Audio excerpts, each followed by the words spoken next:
Hello Tata Motors आ जाने वाले आप किस टाइम 4 PM to 6 PM तक आप आ जाओ। जेव्हा मैंने आज बुक केली टाटा अल्ट्रोजची फ्री टेस्ट ड्राईव्ह, ज्यामध्ये त्यांनी घरपोच गाडी आणली होती, गाडीचे फीचर्स सांगितले आणि आम्हाला टेस्ट ड्राईव्ह दिली। गाडी तर खूप मस्त आहे, पण दादाला हाईटचा खूप इश्यू येत होता फ्रंट सीटला आणि बॅक सीटला तर दादाचं डोकं वरती लागत होतं, म्हणून नाईलाजाने या गाडीला करावा लागला टाटा बाय बाय। बघ टेस्ट ड्राईव्ह साठी आपल्याला तिकडे नेणार का? कुठं हायवे पर्यंत नेते। मग तिकडेच तर डीमार्ट आहे। रुको जरा सबर करो। एक काम करू आपण एका टेस्ट ड्राईव्हच्या म्हणजे टेस्ट ड्राईव्ह पण घेऊन घेऊ आणि त्याला डीमार्टला सोडून मागू। डीमार्टच्या तिथे उतरून जाऊ। काय म्हणून ते लोक आपल्याला, आणि आपण कसं यायचं? आपण डीमार्ट म्हणून सामान घेऊन आणि ऑटो करून चाललो येऊ। वा रे वा,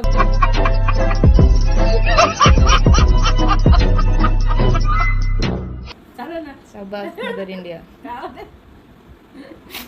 कौन है ये लोग? कहाँ से आते हैं?